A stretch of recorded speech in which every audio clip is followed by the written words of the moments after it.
Dežela jezer je v Avstriji zapisano v sloviti britanski enciklopediji in te svoje posebnosti se sosedje ne le dobro zavedajo, temveč jo znajo tudi s ponosom tržiti. Ob tem pa ne pozabijo povedati, da je v večini njihovih naravnih jezer tako čista voda, da jo lahko piješ.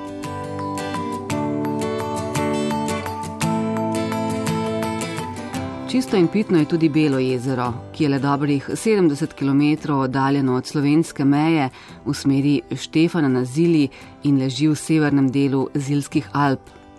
Za najlepše jezero na Avstrijskem ga je že sredi 19. stoletja na svojem poročnem potovanju razglasil sam cesar Franc Jožef. Pred Prvo svetovno vojno je bilo tega mnenja veliko premožnih dunajskih družin, ki so k tamkajšnjim domačinom čez poletje z vlakom preselile ne le sebe, ampak tudi vso svojo služničat in celo kokoši za sveža jajca.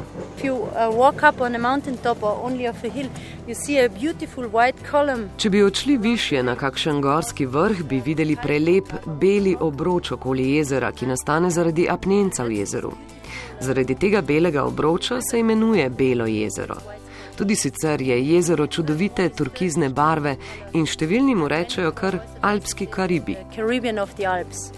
Almut Knaller danes skrbi za promocijo turizma v Belem jezeru in prav to so počeli že tudi njeni starši in stari starši, ki so bili ena tistih družin, ki so gostile dunajsko gospodo. Almut nas je pričakala na velikem lesenem splavu, ki ga voznik ob različnih priložnostih zapelje po gladini. What I would like to introduce to you is probably the fact why we stand on a float like this. Rada bi vam razložila, zakaj stojimo na tem splavu. Gre za tradicionalen splav, ki ima dolgo zgodovino.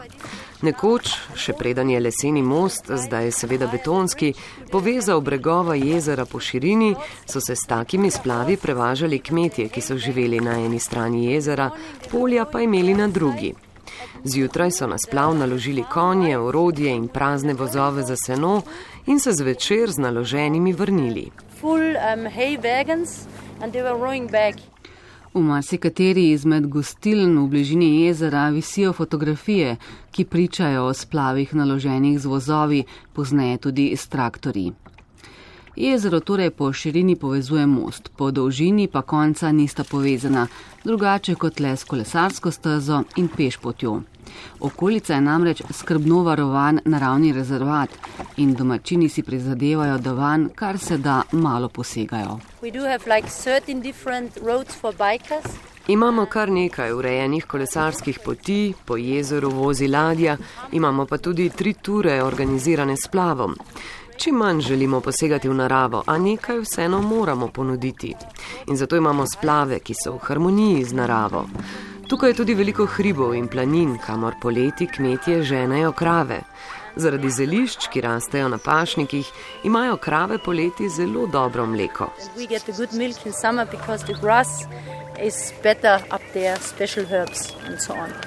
Belo jezero je precej priljubljen kraj za ribiče, ki gotovo poznajo Martina Millerja. Martin ima namreč edini tam ribogojnico, saj se trudijo, da bi v jezeru spet vzpostavili nekdanje populacije ribjih vrst. Ne gre jim najbolje, pravi. Včasih so s postrvmi plačevali davke, danes jim jih sproti pojedo druge ribe. Jezero je nastalo pred 10.000 leti v obdobju zadnje ledene dobe. Takrat naj bi bilo tukaj vse pokrito z ledom, razen najvišjih gorskih vrhov. Ko se je led stalil, je nastalo to jezero. Pozneje v naslednjih 1000 letih so se van iz rek naselile ribe. Jezero namreč ni te vrste in ni tako staro, da bi v njem našli neke prastare vrste, ampak gre predvsem za vrste rib, ki živijo v tukajšnjih rekah. Man hat sich aber dann da am Weißensee, also die Gewässerbewirtschafter und sich da in den 1930er, 1940er Jahren. V jezeru je živelo 7 avtohtonih vrst rib. V 30 letih prejšnjega stoletja pa je človek van unesel druge vrste. Te so sicer pogoste v drugih koroških jezerih, ampak niso pa bile tukaj.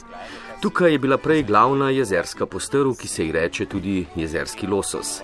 Naše postrvi so bile znane potem, da so lahko zrasle v prave kapitalke. Tukaj so ujeli postrv, ki je tehtala 20 kg. No, ko pa so v jezero prinesli druge vrste, se je število rib avtohtonih vrst začelo zmanjševati in počasi so izginile. Belo jezero v dolžino meri približno 12 km. V najglobljem delu so izmerili več kot 100 metrov globine. Poleti se ogreje do 26 stopinj. Sezona kopanja se za Almut-Knaler začne maja in konča oktobra.